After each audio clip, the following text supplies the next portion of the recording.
అది bullet proof వాహనమా డొక్కు వాహనమా? కోర్టులో అబద్ధం చెప్పకూడదు, నిజం చెప్పండి. అవును సార్, డొక్కు వాహనమే ఇచ్చాం. ఏంటి, ఒక మాజీ ముఖ్యమంత్రికి డొక్కు వాహనం ఇస్తారా?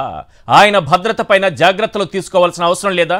సారీ సార్, డొక్కు వాహనమే ఇచ్చాం. స్పేర్ పార్ట్స్కు ఆర్డర్ ఇచ్చాం, అవి ఇంకా రాలేదు. కావాలంటే అప్పటి వరకు మరొక వాహనాన్ని ఏర్పాటు చేస్తాం సార్. మరి ఆయన పర్యటనలో ఎక్కడైనా ప్రాణహాని పరిస్థితులు ఉంటే ఏం చేస్తారు? అక్కడ జామర్లు ఏర్పాటు చేస్తాం సార్.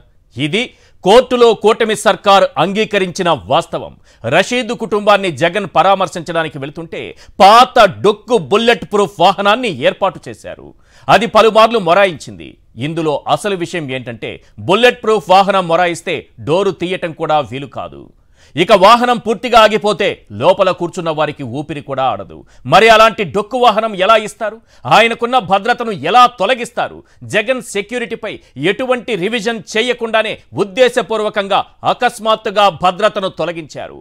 ఆయన ఇంటి ముందు రోడ్లన్నీ తెరిచి అసాంఘిక శక్తులు ఆయన ఇంటిపై ఎలా దాడి చేయవచ్చో ఎల్లో మీడియా ద్వారా రెక్కీ చేసి చూపించారు.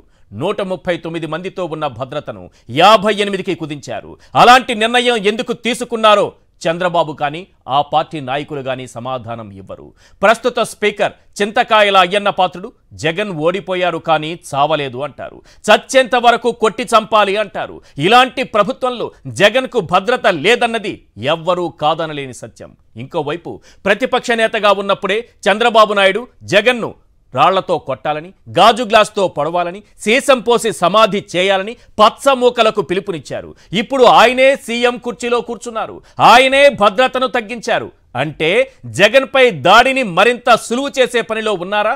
రాష్ట్ర వ్యాప్తంగా ప్రజలందరి మెదళ్లలో తిరుగుతున్నటువంటి ప్రశ్నలివి. ఓవైపు భద్రత తగ్గించి ప్రాణహాని కలిగేలా దారులు చూపించి, మరోవైపు 970 మందితో భద్రత అవసరమా అంటూ అసత్యాలు ప్రచారం చేస్తున్నారు, అవహేళన చేస్తున్నారు. ఒక్కటి మాత్రం నిజం, ఇప్పటికీ 2 సార్లు జగన్పై దాడి జరిగింది. దీని వెనుక ఎవరున్నారు? వాళ్ళు ఇప్పటికీ ఎలాంటి కుట్రలు చేస్తున్నారు? ఆయన ప్రాణాలకు హాని కలిగించేలా ఎలాంటి ఎల్లో ప్లాన్స్ గీస్తున్నారో ప్రజలకు తెలియంది కాదు. ఇంతకీ హైకోర్టు ఆదేశాలతో అయినా జగన్కు భద్రత కల్పిస్తారా? కుట్రలకు తెర దించుతారా?